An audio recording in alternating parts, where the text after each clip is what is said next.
Welcome friends. आज आपका फिर से एक बार स्वागत है हमारे YouTube चैनल एजुकेशनल प्लेटफॉर्म में। जैसा कि आप जानते हैं CTT की तैयारी में हम लोग जुटे हुए हैं, बहुत ही तन्मयता से जुड़े हुए हैं। उसी में जो हमारा एक टॉपिक है EVS, उसका पेडागोजिकल इशूज़ हम लोग अध्ययन कर रहे हैं। इससे पहले हम लोग EVS की अवधारणा एवं क्षेत्र के बारे में अध्ययन कर चुके हैं। आज हमारा टॉपिक है EVS का महत्व एवं एकीकृत EVS, जिसमें EVS के महत्व क्या हैं इस पर हम लोग चर्चा कर चुके हैं। और इसका जो शेष भाग है दूसरा है एकीकृत EVS, उस पर हम लोग अब आगे की टॉपिक को शुरू करते हैं। जैसा कि मैंने आपको पहले बताया, आज हमारा टॉपिक है वह है पर्यावरण के अध्ययन का महत्व एवं एकीकृत पर्यावरण। इसी टॉपिक को ध्यान में रखते हुए कि यह हमारे लिए बहुत ही महत्वपूर्ण है, आप सभी हमारे इस चैनल को एक बार सब्सक्राइब कर दें। जो हमारे YouTube चैनल पर नए स्टूडेंट हैं वे यदि इसको सब्सक्राइब करेंगे तो उससे हमारा मनोबल बढ़ेगा। आपके एक सब्सक्राइब हमारे लिए बहुत ही इम्पोर्टेंट होता है, क्योंकि हम क्या मेहनत करते हैं, कैसे मेहनत करते हैं वो तो आप नहीं देखते हैं, परंतु आपका एक सब्सक्राइब, आपका एक मनोबल हमारे मनोबल को बढ़ाने में बहुत ही काम करता है। हमारा मोटिवेशन होता है। आप शिक्षक हैं, आपको पता है कि मोटिवेशन कितना इम्पोर्टेंट होता है किसी भी कार्य को करने के लिए, करवाने के लिए। आपके लिए बहुत ही मुश्किल से, बहुत ही जद्दोजहद के साथ हम नोट्स तैयार करते हैं और फिर आपके सामने लेकर के आते हैं। आपका एक सब्सक्राइब हमारे मनोबल को काफ़ी आगे बढ़ाता है, जिससे हम आपके लिए अच्छा से अच्छा नोट्स तैयार करके लाते हैं, जिससे कि आप सक्सेस हो सके, आपका उद्देश्य पूरा हो सके। हमारा अभिप्राय है कि आपका उद्देश्य पूरा होना चाहिए। आपका एक सब्सक्राइब हमारे लिए बहुत ही महत्वपूर्ण होगा। तो जो नए स्टूडेंट हैं हमारे लिए इस चैनल पर, वो आप अपना बहुमूल्य समय दे रहे हैं, जिससे कि आपका CTT क्रैक हो, तो हम आपके लिए प्रयासरत हैं और आपका एक सब्सक्राइब हमारे लिए बहुत ही महत्वपूर्ण होगा। आगे बढ़ते हैं। पर्यावरण अध्ययन की शिक्षा, पर्यावरण अध्ययन परिचय, जिसके बारे में हम लोग पिछले दिन पढ़ चुके हैं कि पर्यावरण अध्ययन जो हम लोग पढ़ रहे हैं इसमें हम लोगों को क्या पढ़ना होता है। इसमें हम देखते हैं कि पर्यावरण अध्ययन अपने आप में एक अलग विषय नहीं, बल्कि इसके अंतर्गत कई विषय होते हैं, जैसे कि विज्ञान, सामाजिक अध्ययन, पर्यावरण शिक्षा, साइंस, सोशल साइंस तथा एनवायरमेंटल एजुकेशन। अब साइंस की बात हम जानते हैं कि हमारे सभी जगह जो रासायनिक क्रियाएं होती हैं, जिसमें कि आप प्रकाश संश्लेषण की क्रिया कह लीजिए, जल का बनना कह लीजिए, वाष्पोत्सर्जन की क्रिया कह लीजिए, ये सब विज्ञान की क्रियाएं आती हैं। सामाजिक अध्ययन में होता है कि जैसे हम जिस समाज में रहते हैं, परिवेश में रहते हैं, समाज से पर्यावरण का कैसे लेन देन होता है, कैसे हम पर्यावरण को कार्बन डाइऑक्साइड के रूप में देते हैं, कैसे ऑक्सीजन के रूप में लेते हैं, पर्यावरण हरे पेड़ पौधे किस तरीके से हमारे लिए उपयोगी हैं, जीव जंतु पक्षी हमारे लिए कैसे उपयोगी है, ये सभी हम पर्यावरण शिक्षा के तहत पढ़ते हैं। और समाज में कैसे हमें रहना चाहिए, ये सभी हम इस EVS में पढ़ते हैं। इसीलिए कहा गया है कि पर्यावरण अध्ययन केवल कोई एक टॉपिक नहीं है, कई विषयों का मिश्रण होता है, जिसमें विज्ञान, सामाजिक अध्ययन, पर्यावरण शिक्षा, सोशल साइंस तथा एनवायरमेंटल साइंस भी इसके महत्वपूर्ण अवधारणा होते हैं। इन सबों को मिला करके यह बनता है। अवधारणा का उपयोग करते हुए प्राथमिक कक्षाओं में इसकी आधार भूमि तैयार की जाती है। बच्चों के लिए, जो छोटे क्लास के बच्चे हैं, उन्हें इतने पार्ट्स में हम किताब नहीं बांट सकते हैं, उनका दिमाग इतना विकसित नहीं होता है कि हम अलग अलग उनको समझाएं। तो थोड़ा थोड़ा ज्ञान सभी विषयों का कैसे आपस में एक दूसरे से जुड़ाव है, कैसे एक दूसरे के पूरक हैं, कैसे एक दूसरे के सहयोगी हैं, इस चीज़ को ध्यान में रखते हुए तीनों सब्जेक्टों को एक सम्मिलित रूप में रखा गया है, जिसे पर्यावरण अध्ययन का नाम दिया गया। ठीक है, आगे बढ़ते हैं कि प्रत्येक विषय के शिक्षण का अपना उद्देश्य होता है। निश्चित रूप से हम जिस भी विषय को पढ़ते हैं उस विषय का ज्ञान प्राप्त करने के लिए हमारा एक उद्देश्य होता है। आखिर ज्ञान किस तरीके का होता है, अर्थात वह जो विषय हम पढ़ रहे हैं उस विषय का हमारे लिए क्या महत्व है, तथा विषय के सीखने के लिए जो सीखने की प्रक्रिया उससे जुड़ी होती है। केवल विषय का महत्व नहीं होता है, वह हमारे लिए कितना उपयोगी है और कैसे हम उसे सीखते हैं, यह भी बहुत महत्वपूर्ण होता है। इसलिए कहा गया है कि प्रत्येक विषय के शिक्षण का अपना उद्देश्य है, अपना महत्व है, और इससे विषय की सीखने सिखाने की प्रक्रिया भी जुड़ी होती है। इसी को आगे बढ़ाते हैं। पर्यावरण अध्ययन के क्या महत्व हैं? बहुत अच्छी बात है। पर्यावरण जहां हम रहते हैं, जैसा कि अभी हमने कहा कि कोई विषय हम क्यों पढ़ते हैं, उसका क्या महत्व है, उसी तरह हम पर्यावरण जो अध्ययन पढ़ रहे हैं अर्थात ईवीएस जो पढ़ रहे हैं, इस ईवीएस को पढ़ने का हमारा क्या महत्व है, क्यों हमें पढ़ना चाहिए। तो ईवीएस के माध्यम से क्या होता है कि संपूर्ण शिक्षा का उद्देश्य बच्चे के मानसिक, ऊपर से हम शुरू करते हैं, मानसिक, मस्तिष्क, सामाजिक, शारीरिक, सृजनात्मक क्षमताओं का विकास करना है। अर्थात हम मानसिक रूप से स्वस्थ होंगे यदि पर्यावरण से जुड़े रहते हैं। जब पर्यावरण से जुड़े रहते हैं तो भावनात्मक अर्थात इमोशन, एक पत्ते को तोड़ना, एक फूल को तोड़ना, एक पौधों को मचोड़ना, ये सभी क्या है, हम उन्हें सिखाते हैं कि इनके अंदर भी जीव है, प्राणी है, इनको कैसे हम संरक्षित कर सकते हैं, कैसे इनको भोजन प्राप्त कर सकते हैं।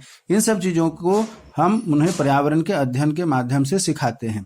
भावनात्मक, सामाजिक समाज में माता पिता, परिवार तथा इनसे जुड़े बहुत सारे सदस्य होते हैं जिन्हें हम एक दूसरे के साथ भावनात्मक रूप से जुड़े होते हैं। शारीरिक, सृजनात्मक क्षमताओं अर्थात क्रिएटिविटी, समाज में रहने से हमारे अंदर जो एक सहयोगात्मक भावना विकसित होती है, उससे क्रियात्मकता की क्षमता भी विकसित होती है।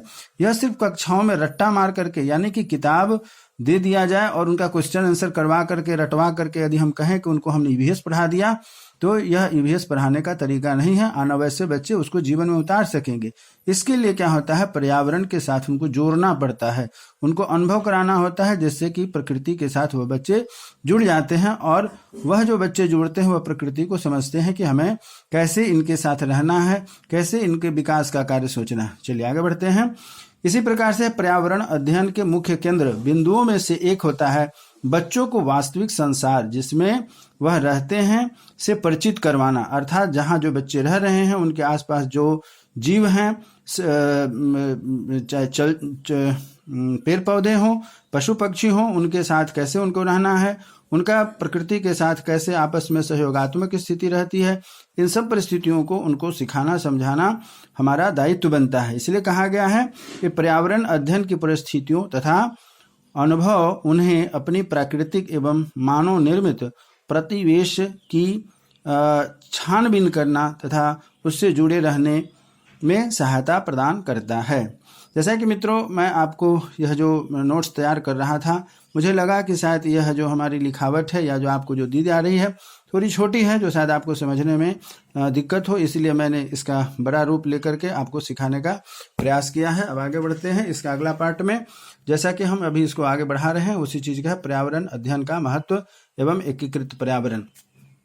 इसका अगला पॉइंट हमारे लिए हो जाता है कि पर्यावरण अध्ययन का जो महत्व है, अगला पॉइंट है पर्यावरण अध्ययन बच्चों को पर्यावरण में होने वाली अनेक घटनाओं एवं क्रियाकलाप, अर्थात जो हमारे चारों तरफ घटनाएं घटती रहती हैं, सूर्योदय कैसे होता है, दोपहर कैसे होती है, शाम कैसे होती है ना, सुबह पक्षी क्यों चहचहाते हैं, रात शाम में पक्षी का, जानवरों का कैसे इस तरीके से प्रकृति के साथ मेलजोल है, इन सभी चीज़ों को यहाँ पर मिला करके कहा गया है कि पर्यावरण में होने वाले अनेक घटनाओं एवं क्रियाकलापों के बारे में अपने समाज का विकास करने में सहायता करता है। इसके द्वारा उन्हें सीखने के लिए प्रत्यक्ष अनुभव प्रदान किए जाते हैं।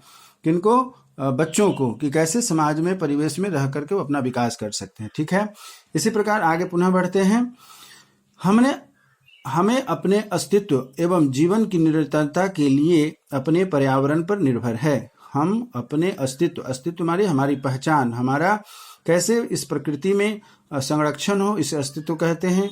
हमें अपने अस्तित्व एवं जीवन की निरंतरता से अभिप्राय है कि समाप्त ना हो, यह एक सिलसिला बना रहे, आगे बढ़ते रहने का।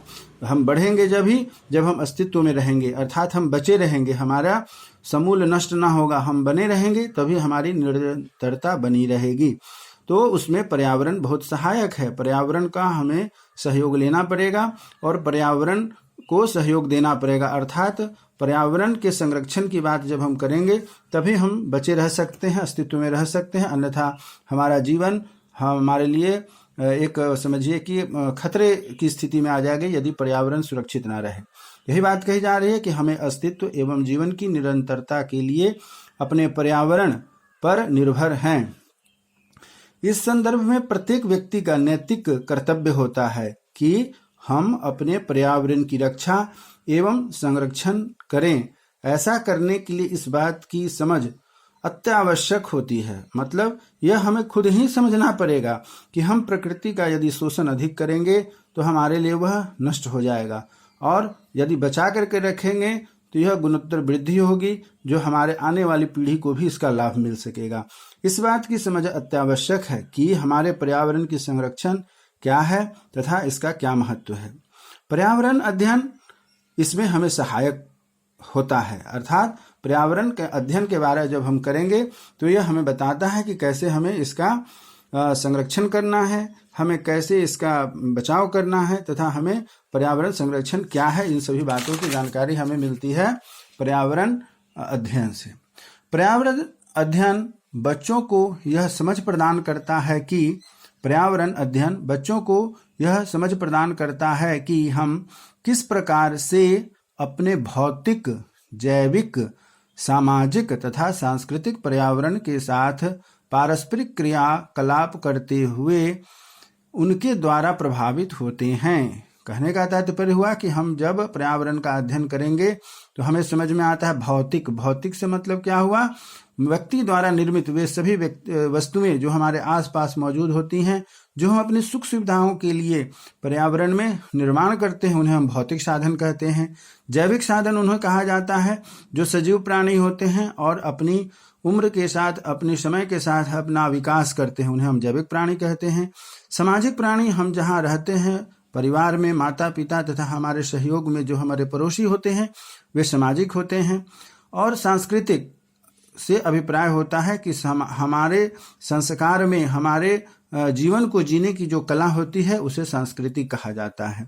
तो इन सबों का पर्यावरण से कैसे जुड़ाव है, इस चीज पर हम अध्ययन करते हैं पर्यावरण के अध्ययन वाले विषय के साथ में, और उनका कैसे आपस में सहयोग होगा, उस क्रियाकलाप को भी हम पर्यावरण अध्ययन अर्थात ईवीएस में पढ़ते हैं। आगे बढ़ते हैं। देखिए, एक चीज मैं आपको बताना चाहता हूं कि आप जहां जहां लाल निशान या अर्थात अंडरलाइन किए हुए टॉपिक्स को देख रहे हैं, उन्हें थोड़ा ध्यान से 2 बार 3 बार दोहरा लेंगे तो यह कोई विषय बहुत डिफिकल्ट नहीं है, क्योंकि हमारे बात व्यवहार से जुड़ा हुआ विषय है, बच्चों का विषय है और हम एक शिक्षक होने जा रहे हैं। तो यदि हम इन टॉपिक्स को 2 बार 3 बार दोहरा लेते हैं समय निकाल करके, तो यह भूलने वाली बात नहीं है और हमारे लिए भी उपयोगी है, क्योंकि हम भी पर्यावरण में रहते हैं, अपने घर में छोटे बच्चे हैं, क्लास में छोटे बच्चे हैं, उन्हें समझाने की आवश्यकता पड़ेगी और हमें समझने की आवश्यकता पड़ेगी। इसलिए यह जो मैं पढ़ा रहा हूँ, बता रहा हूँ, यह बहुत डिफिकल्ट नहीं है, बशर्ते कि जिन बिंदुओं को हमने यहाँ अंडरलाइन किया हुआ है वह आपके लिए बहुत ही उपयोगी है। आप इसे ध्यान देंगे और याद रखना बहुत आसान हो जाएगा। पर्यावरण अध्ययन का मुख्य लक्ष्य, अब लक्ष्य होता है कि पर्यावरण क्यों हम अध्ययन करें। पर्यावरण जो हमारा विषय है, इसका मुख्य लक्ष्य होता है बच्चों को इस योग्य बनाना ताकि वह पर्यावरण से संबंधित सभी मुद्दों को जाने समझे और संबंधित समस्याओं को हल करने में सक्षम हो। हम जहाँ रहते हैं वहाँ जिनसे लाभ लेते हैं उनसे क्या होता है, उनके साथ कुछ समस्याएं भी होती हैं, उन समस्याओं को हमें समझना होगा और उसका कैसे निदान होगा, इस पर भी हमें पर्यावरण अध्ययन विषय के द्वारा पढ़ाया जाता है, बताया जाता है।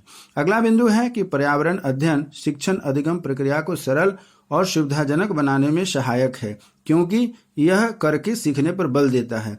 आप बीएड एवं डीएलएड के सभी प्रशिक्षुओं को पता होता है कि शिक्षण अधिगम क्या होता है, और हमने पढ़ा भी है कि जब हम खुद से करके किसी भी क्रिया को सीखते हैं, अधिगम करते हैं और फिर हम बच्चों से करवाते हैं तो वह प्रक्रिया बहुत ही सरल होती है। इसीलिए कहा गया है कि पर्यावरण अध्ययन हमेशा यह सिखाता है, शिक्षण अध्ययन। इसका एक टॉपिक भी है जो मैं आपको सीडीपी में पढ़ना है, आप उसको पढ़ेंगे और मैं भी पढ़ाया हूँ। मेरे किसी जो सीडीपी का वीडियो है उसमें आप देख सकते हैं, और आपको अध्ययन करना है। बहुत ही महत्वपूर्ण टॉपिक है कि पर्यावरण का अध्ययन से क्या है कि अधिगम आसान होता है, और जब अधिगम आसान हो जाएगा तो ऑब्वियसली है कि आपका शिक्षण भी आसान होगा।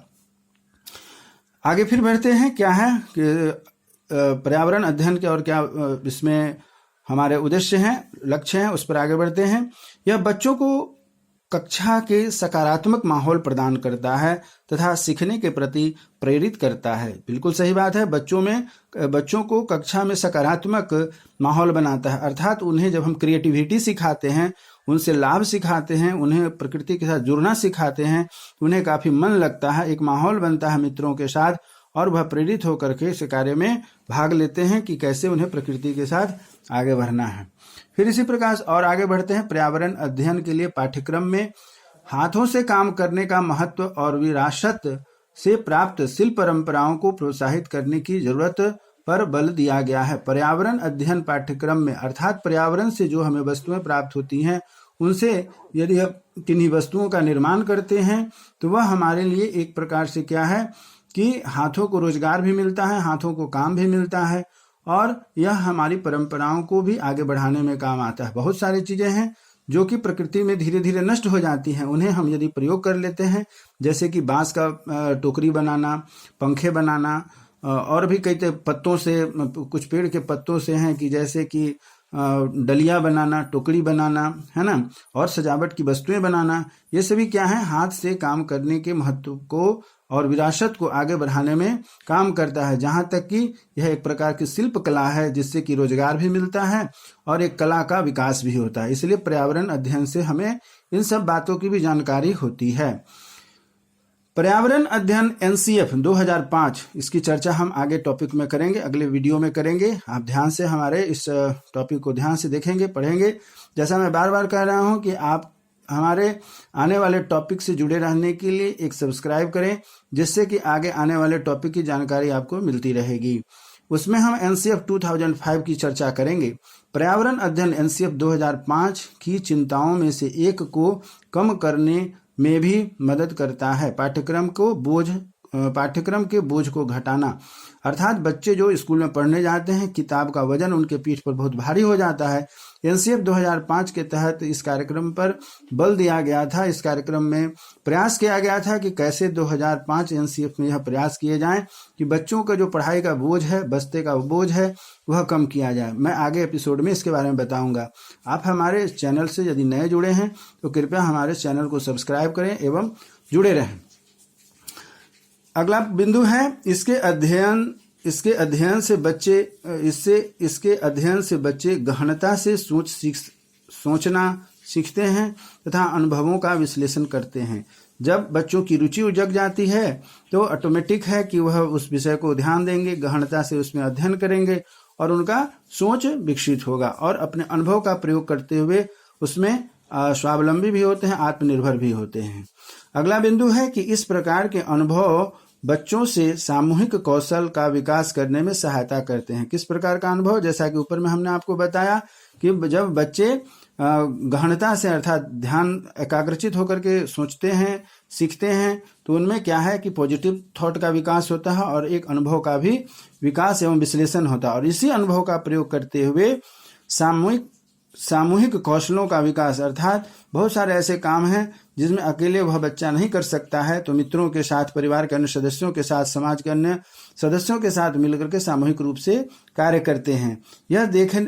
यह उन्हें दल के साथ घुलने मिलने के कुछ प्राथमिक कौशलों का विकास करने में सहायता करता है। जैसे कि दल के साथ काम करना, उनके साथ बात सुनना, बात करना, उनके साथ मनोरंजन करना, इस तरह की बहुत सारी ऐसी बातें होती हैं जिन्हें हम समाज में रह करके ही सीख पाते हैं। तो यह कैसे आता है? यह पर्यावरण अध्ययन से आता है। आगे बढ़ते हैं। इसके साथ पर्यावरण अध्ययन जब हो रहा है, इसी के साथ जब बच्चा सामाजिक हो जाता है, समाज में उठने बैठने लगता है, तो क्या होता है? इसके साथ बच्चों में दूसरों के दृष्टिकोण और विश्वासों के प्रति भावनाओं का विकास होता है। अर्थात बच्चे की जो क्या दृष्टिकोण है वह भी उसके मित्र समझने लगते हैं और उसके मित्रों का, परिवार के अन्य सदस्यों का क्या उसके प्रति दृष्टिकोण है, विश्वास है, उसमें विकास होता है और उनके प्रति भावनाओं का विश्वसनीयता बढ़ती है, जिससे क्या होगा? वह विचारों, अनुभवों, लोगों, भोजन, भाषा, पर्यावरण सभी आपस में सामाजिक, सांस्कृतिक रीति रिवाजों तथा स्थानों की कदर करना सीखते हैं। समाज में रह करके जब उनके अंदर इन भावनाओं का विकास होता है, दृष्टिकोण का और एक दूसरे के प्रति विश्वास का, तो वह क्या है कि उनके अंदर विचारों का, अच्छे विचारों का, अपने मित्रों के प्रति विचारों का, अनुभवों का, लोगों का, उनके भोजन, उनके भाषा, उनके पर्यावरण तथा उससे अधिक सामाजिक सांस्कृतिक रीति रिवाजों एवं आस्थाओं का कद्र होता है और सभी एक दूसरे के सहयोगी बन के रहते हैं। अगला बिंदु है कि अपनी शुरुआत वर्षों में बच्चों के ऐसे अनुभव उन्हें बड़े होकर के लोकतांत्रिक देश के अच्छे नागरिक बनने में सहायता करते हैं। निश्चित रूप से जैसा कि ऊपर टॉपिक में हमने पढ़ा कि यदि उन बच्चों के अंदर यह विश्वास आ जाता है कि वह लोगों के दृष्टिकोण यानी कि अपने समाज का दृष्टिकोण, विश्वास के प्रति भावना आदि का विकास होता है, तो निश्चित रूप से उस बच्चे के अंदर क्या है, लोकतांत्रिक शक्ति का विकास होता है और अपने देश के विकास के लिए एक लोकतांत्रिक प्रक्रिया को अच्छे स्वस्थ लोकतांत्रिक प्रक्रिया को देने में सफल होते हैं। और ऐसे ही बच्चे जो समाज से जुड़े होते हैं, हम सभी पाते हैं कि वैसे बच्चे जो समाज से जुड़े हैं वही बच्चे एक समाज को अच्छा प्रतिनिधित्व दे पाते हैं। अर्थात उनके साथ एक दृष्टिकोण जुड़ा होता है, उनके साथ एक विश्वास जुड़ा होता है, जिससे कि वह समाज के लोगों को नई दिशा दे पाते हैं, अर्थात लोकतांत्रिक प्रजातांत्रिक व्यवस्था को विकसित करते हैं। अपनी शुरुआती वर्षों में बच्चों के ऐसे अनुभव उन्हें बड़े होकर लोकतांत्रिक देश के अच्छे नागरिक बनने में सहायता करते हैं। अच्छे नागरिक बनने के साथ साथ एक अच्छे प्रतिनिधि के रूप में भी विकसित होने का मौका देते हैं। आगे बढ़ते हैं।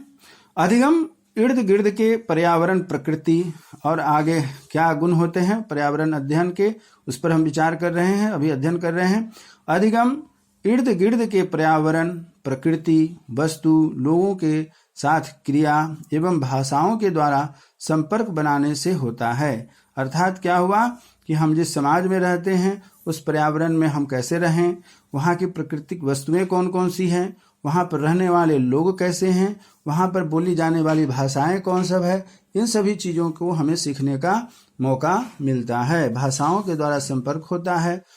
साथ ही साथ क्या है, उससे हमारे अंदर में खोजना, खुद काम करना, प्रश्न करना, प्रश्न के उत्तर सुनना, सहक्रिया अर्थात एक दूसरे के सहयोगी क्रियाएं, मुख्य क्रियाएं, इन सबों का विकास होता है। साथ ही साथ इसके माध्यम से हम अधिगम भी करते हैं। पर्यावरण में जब हम रहते हैं, खुद से करके देखते हैं, प्रैक्टिकल करके देखते हैं, आपस में सहयोग की भावना से कार्य करते हैं, तो हमारे लिए क्या है, अधिगम का साधन भी बन जाते हैं। और पर्यावरण अध्ययन इसमें काफी सहायक होता है। इन सारे आंतरिक गुणों का विकास एक बच्चे के अंदर होता है और यही कारण है कि बच्चों को पर्यावरण अध्ययन, जैसा कि मैंने शुरू में बताया, विज्ञान है, सामाजिक विज्ञान है तथा पर्यावरण विज्ञान है, प्राकृतिक विज्ञान है, इन तीनों को कंबाइंड रूप में पढ़ाया गया, जिससे कि बच्चे के अंदर इन सभी गुणों का विकास हो सके। और इस तरीके से हमारा यह टॉपिक आज यहीं समाप्त होता है। एकीकृत पर्यावरण का अध्ययन हम अगले टॉपिक में करेंगे, अगले वीडियो में करेंगे। आपसे उम्मीद करता हूं कि आप हमें निश्चित रूप से कम एक सब्सक्राइब तो जरूर बनता है। आप हमारे प्रयास को सफल बनाएं। इसी उम्मीद के साथ आप नए अगले एपिसोड में फिर हमारे साथ जुड़ेंगे। तब तक के लिए धन्यवाद।